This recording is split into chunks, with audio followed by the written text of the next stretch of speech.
যিটো হৈছিলে সেইটো খুব মেজৰ হৈছিলে। যোৱা দুবাৰ মাইল বুলিয়ে ক'ব পাৰি।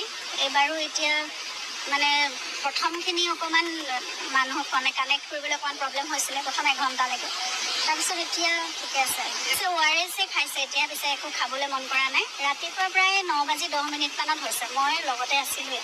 একদম নৰ্মেলি টিভি চাই আছে, বহি পেলাই ৰাতিপুৱা সোনকালে উঠিছে। হঠাতে এনেকুৱা ধৰণৰ এটা বস্তু মই মানে তলকিবই নোৱাৰিম। এতিয়া আধা ঘণ্টা জুবিন গাৰ্গৰ লগত কথা পাতি আহিছোঁ।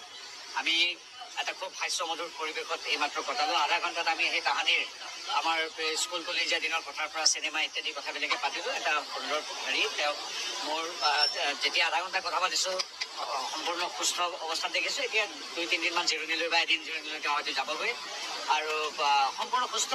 আপোনালোকে জানে যে অত্যধিক পৰিশ্ৰম আৰু তেওঁ 18-19 ঘণ্টা পৰ্যন্ত কাম কৰে, ৰাতি মিউজিকৰ কাম কৰি ইত্যাদিৰ উপৰিও মোৰো অনুমান কথা পাতি গৰিমাৰ লগত জুবিনৰ গম পালোঁ তেওঁৰ মানে মনটো ৰমেন বৰুৱাদেৱ নিৰ্দিষ্ট হোৱা দিনৰ পৰা খুব মনটো বেয়া।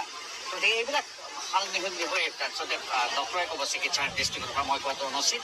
কিন্তু মই ভাবোঁ যে অত্যধিক পৰিশ্ৰম, টোপনি ক্ষতি, মনটো অলপ বেয়াও লাগি আছে তেওঁ ইত্যাদি হোৱাৰ কাৰণে অন্যান্য কিছু চিকিৎসাজনিত কাৰণৰ বাবে তেওঁ আজি পুৱা 9:10 হঠাৎ আংশিকভাৱে তেওঁ মানে কি চিজাৰ